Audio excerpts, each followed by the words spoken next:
Super quick, guys. If you guys are interested in any Kia models at all whatsoever or any pre-owned vehicles, come check out Rick Case Kia at Sunrise, Florida. They have a lot of good deals going on, including a nice warranty package. Obviously, with Kia models, you can go all the way to 200,000 mile warranty if you like. So if interested, come check out Kia at Rick Case.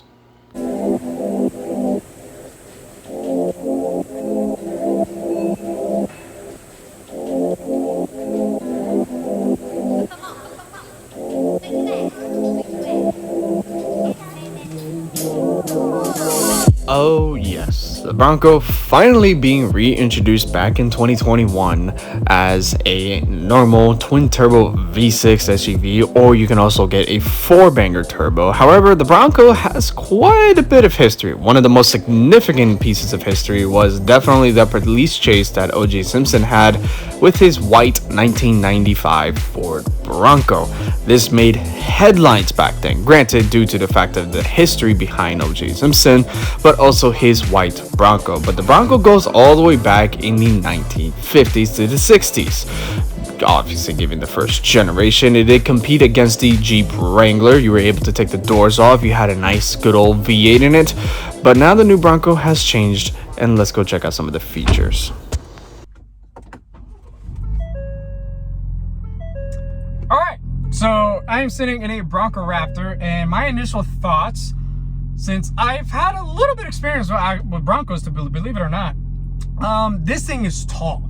For an SUV that's, I would compare maybe about the size of a Highlander, width-wise in the interior, maybe a little more narrow and stuff, this is tall, like very tall. Like I sit higher than majority of trucks that are on sale today. This is big. And it is very wide. It doesn't actually feel wide when you're sitting in here because, granted, you don't really see the fenders. And it may throw some people off. It's kind of throwing me off a little bit because it just feels like the wheels are inside of the body rather than having gigantic fenders and everything like that. But when you actually look in the mirror, you're going to see your gigantic rear fender. And when you just poke your head out just a little bit, you're going to see the other gigantic fender in the front. So keep in mind, when you're driving something like this, you just got to be a little extra careful of like, where are you going? But anyways, so that's my initial thoughts so far. And I have got to say, this interior is gorgeous. I love the design of this interior from the Raptor perspective. This interior definitely feels special compared to a normal Bronco. I genuinely like the interior of the Bronco. They did a good job in terms of design, versatility, also just making it feel special on the inside, like you're actually sitting in something special, not just a normal SUV and stuff. So Ford did a really good job of the interior design in the Bronco in general, and the Raptor just makes it better. Now, the difference between a Raptor and a normal Bronco is pretty much everything in here. First of all, I have got to say, the seats, absolutely fabulous. They're very comfortable, they look gorgeous, and I love the fact that it's like a half leather, half suede type of material in here. Beautiful seats. I have got to give Ford that. They did a great job with that. And also, they do have these paddle shifters here that the normal Bronco does not come with. This one does, because it's Raptor. Raptors come with paddle shifters, even though you don't need it, but you just have it there. So outside of that, you do have a fully digital gaze cluster up in the front. That's normal. You do have a gigantic screen in the middle. Again, that's normal. You do have your normal Sync 4 system in here. So if you know how to use it, it's very easy to use. It's pretty responsive. I'm not going to lie. I like it. There's some things that I don't like about it or whatever, but like you do have also Apple CarPlay and Android Auto in here. So if that makes your life a lot easier and stuff, then you have that. So privilege, I guess you could say that. But you do also have that. So anyways, talking about the rest of the interior of like some of the differences that you have in here. First of all, you do have like these weird storage compartments here in the middle where it has like a netting material. So it's not like an actual storage pocket. It's just a storage pocket with a net, if that makes sense.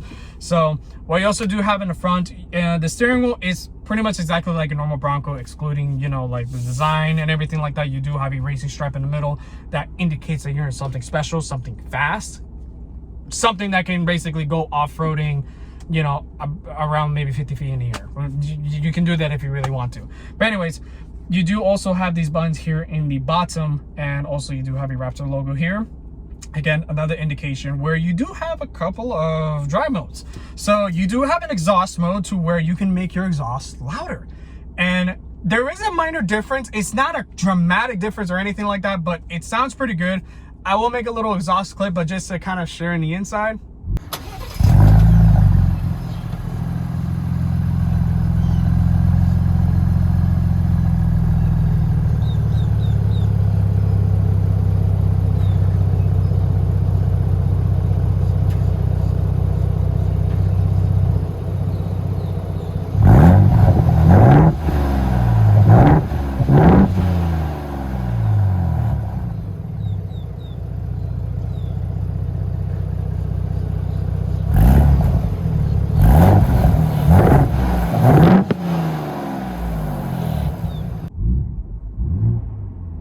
It's not loud, but it sounds good. So I'll give him that. And for it being a V6, doesn't sound terrible. I mean, does the V8 sound better? Yes, but there's no Bronco with a V8 in it. So you just deal with that.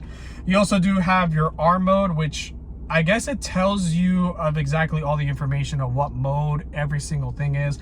When it comes to suspension, again, you do have modes where you can have sports suspension, off-road suspension, and then you have your normal suspension. And then, of course, your steering. So you can really customize what you want in your Bronco in here, and that's something that I really like. So down here in the center console, you do have your two cup holders here, and you do have your window switches here in the middle. Because you are able to take off these doors and remove them easily, they have to implement the window switches here. That way you can remove the doors if you really so happen to want to. So that's there. So, and you also do have your window mirror controls here. Again, they put it in the middle. Doors can remove. So also, you're gonna have your GOAT mode. I forgot what GOAT means, but we're just gonna keep it as GOAT mode in here, where basically it has all of your drive modes in here when it comes to normal, comes to off-road, comes to Baja mode, comes to rock crawling mode, and then you have sport, and you do have towing mode if you really want to tow with your Bronco Raptor. And then you have the last one, it's going to be slippery. So that's all of your modes that you're going to have. Of course, whatever mode you change, it's going to depend on like how the four-wheel drive system is going to react on that. Apparently, from what I've heard, is very reactive to that. So I don't know. So I'm just going to go with that. But anyways, that's really the basics that you have in the front of the interior of the Bronco. It's very good. It's very versatile. You do have physical switches, which I am so happy that Ford did this, because the Ford interiors nowadays, they're implementing everything in the screen, and it drives me absolutely ballistic. I'm very happy to say that the Bronco has physical switches in here for the volume and AC controls. You do have dual zone climate control, heated seats. There's no cooled seats, which kind of surprises me for this thing brand new being $94,000. But then you also do have your normal volume, radio controls, as well as like a camera mode and stuff where you can kind of look around, have a good view around of like maybe when you're off-roading and stuff. Obviously, if you're looking at rocks or trying to make sure that you don't scrape something or break something, let's just say, you have that there. And you also do have auto start stop. So, and that's pretty much it. Transmission, it's right here in the center. I love the fact that it's a normal shifter, and it is going to be a 10-speed automatic. So anyways, I know the interior depth here is a little bit longer, but this truck, just I like to talk about the details of this. It is significantly different compared to majority of other vehicles, and I genuinely like this truck. So anyways, we're gonna jump in the back seat. We're gonna talk about how the space is in there. We're gonna talk about the trunk, and we're gonna talk about the unique engine that you get in a Bronco Raptor.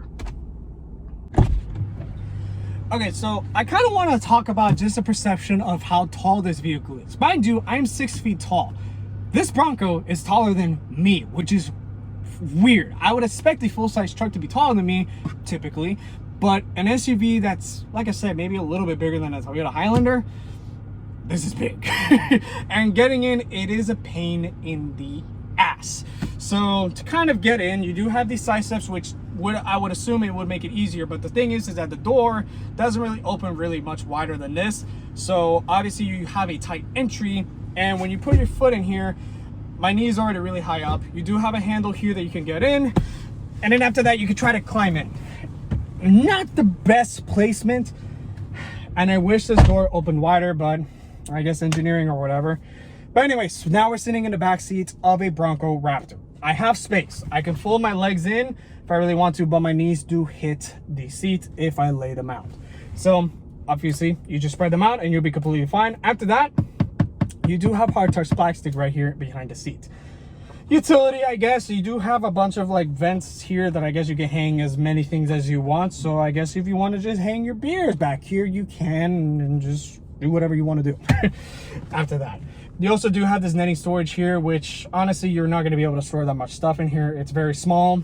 And you do have your door handles here on the side. You have a little pocket here that you can actually grab onto. You have another handle here that if you're really, really terrified of the driver actually about to jump about 50 feet off the air, because more than likely, he's either going to drive this as a, you know, a princess, or he's going to beat the living crap out of it. So you have multiple handles here to hold on to what your dear life, basically. After that, you do have another storage pocket here on the side of the door. It has a little bit more storage than the one here behind the seat. And then you also do have a very itty bitty armrest. This is very small, actually, where you can hold your where you have 2 cup holders here, and that's pretty much it. This is puny. I'm sorry to say that, but that is puny. Anyways, you can rest your arm here on the hard plastic that takes majority of the space. But anyways, that's really what you get in the Bronco Raptor. Well, what you also do have is USB-C and USB-A ports here in this back. And you also do have a house style outlet, and your window switches are of course in the middle because you can remove the doors off of your Bronco. I'm gonna keep repeating that just because it's annoying. To open the trunk on your Ford Bronco, you do have to open it in the side, and I will admit it is very heavy with that 37-inch tire in the back. It's pretty ridiculous, but the window is separate to the door, so you just have to lift that up. And talking about space, we're going to talk about the 4-door Bronco, not the 2-door, as there is an option for that. For the 4-door trunk space Bronco, you're going to have 52 cubic feet of space with the seats up, and when you bring the seats down, which you're able to do that as well, you get about 82 cubic feet of space. To close it up, you put the window down and you push that door all the way back, and that's how you use the trunk. And when we're talking about powertrains in the Bronco Raptor, it is the same exact powertrain as the Explorer ST. It is a 3-liter twin-turbo EcoBoost V6, produces 418 horsepower and 440 pound-feet of torque. This is all mated to a 10-speed automatic, which Ford is notorious for using, and it's a great transmission. If you're concerned about gas mileage, please look elsewhere.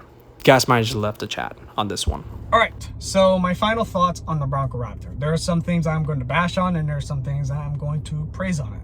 So first off, the things that I want to bash on, there are some missing features in here that I've kind of looked at and I've kind of observed.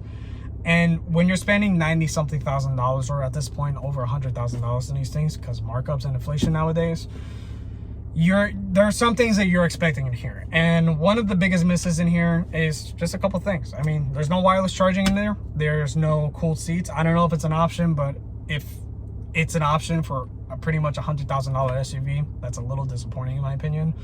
And the amount of plastics in here is amazing. There's a lot of plastics in here. Granted, I'm not going to bash on the build quality, because there's some things that are kind of cheap in here, but there's some things that are built all right in here, you know. So it's not entirely a horribly built vehicle or anything like that. I mean, the engine bay to itself, that gives me anxiety whenever I look at that engine bay, because the amount of tubes and lines and everything like that is all over that thing, anxiety. That's just a panic attack waiting to happen. You know, that's something, yes, I have to bash on.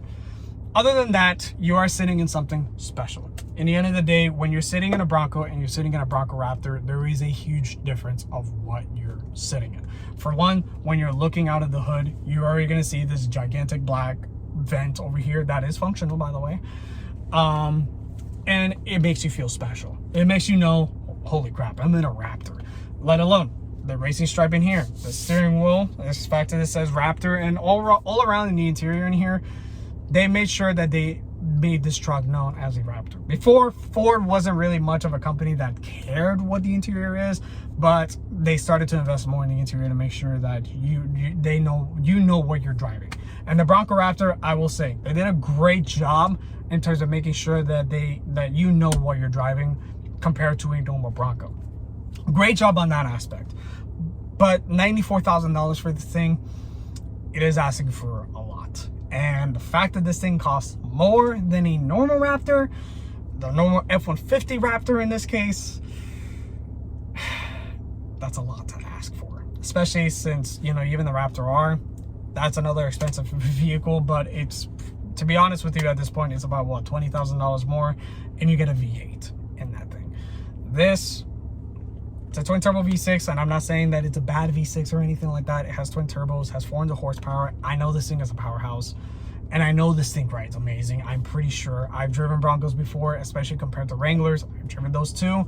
The Bronco rides great, but the price is a little unjustifiable. And that's really the biggest things that I have to bash on in here. Other than that, you're getting into something special. And the Ford Bronco Raptor, it's a good truck. If you're gonna use it for off-roading, great option. If you're gonna just use it as a, you know, pavement princess or whatever, I mean, it's gonna ride great, that's one thing, but it's very expensive. So that's just something to kind of keep in mind of when you're looking for one of these things. Great truck overall. I love these Broncos. It just depends on what your taste is on. Look, I don't hate the Bronco at all whatsoever. If anything, I really like this SUV, especially comparing to a Jeep Wrangler. In my opinion, it is far more of a better SUV that you can have as a daily driver compared to a Wrangler. It rides better. It doesn't have two solid rear axles. It only has one, and it rides great. And there's even a Raptor option with this thing. So if you really want to have a cool aspect of this, the Bronco Raptor, it is a badass SUV in this aspect, but it is very expensive. I can't justify spending $100,000 for an SUV like this. It's great, but way too expensive for what anyone is asking for. However, if you are looking for a Baja-like SUV, you don't want an F-150, you want something a little bit smaller, the Bronco Raptor, it is a really good option, and I will give it a shot to check it out. Until next time.